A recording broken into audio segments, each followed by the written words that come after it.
సందర్భంగా మరియు రైతులకు 500 బోనస్ అయితేనేది, రుణమాఫీ అయితే 2 లక్షల రూపాయలు అయితేనేది, ప్రభుత్వం ద్వారా ప్రకటించిన ఏడాది లోపల ఎన్ని పథకాలు రేవంత్ రెడ్డి గారి ఆధ్వర్యంలో చేసుకోవడం జరిగింది. అందుకు విజయోత్సవాల భాగంగా నేడు నర్సాపూర్ గ్రామంలో గ్రామశాఖ కాంగ్రెస్ పార్టీ అధ్యక్షుడు సంజీవ్ గారు మరియు మండల వైస్ ప్రెసిడెంట్ ఎంఎస్ గౌడ్ గారు మరియు మహిళా సంఘం సభ్యురాళ్ళు మరియు కాంగ్రెస్ పార్టీ కార్యకర్తలు ఈ కార్యక్రమంలో ముఖ్యమంత్రి రేవంత్ రెడ్డి గారికి పాలాభిషేకం చేయడం జరిగింది.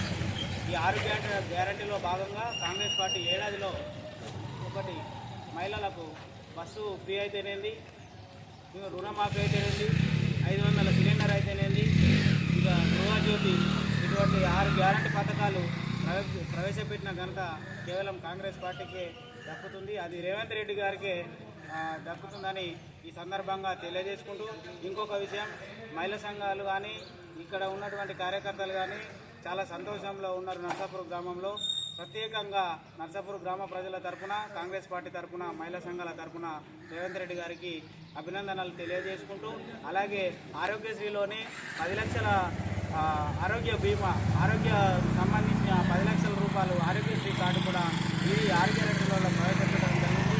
దీన్ని ప్రజలందరూ సద్వినియోగం చేసుకోవాలని కాంగ్రెస్ పార్టీ తరఫున మేము విజ్ఞప్తి చేస్తున్నాం. అలాగే మరొకసారికి మన నర్సాపూర్ గ్రామం తరఫున, కాంగ్రెస్ పార్టీ తరఫున, మహిళా సంఘాల తరఫున రేవంత్ రెడ్డి గారికి, బాల్కొండ ఇన్ఛార్జి మన సునీల్ రెడ్డి గారికి, అలాగే అందరి కాంగ్రెస్ నాయకులకు, కార్యకర్తలకు అందరికీ అభినందనలు తెలియజేస్తూ ఇంతటితో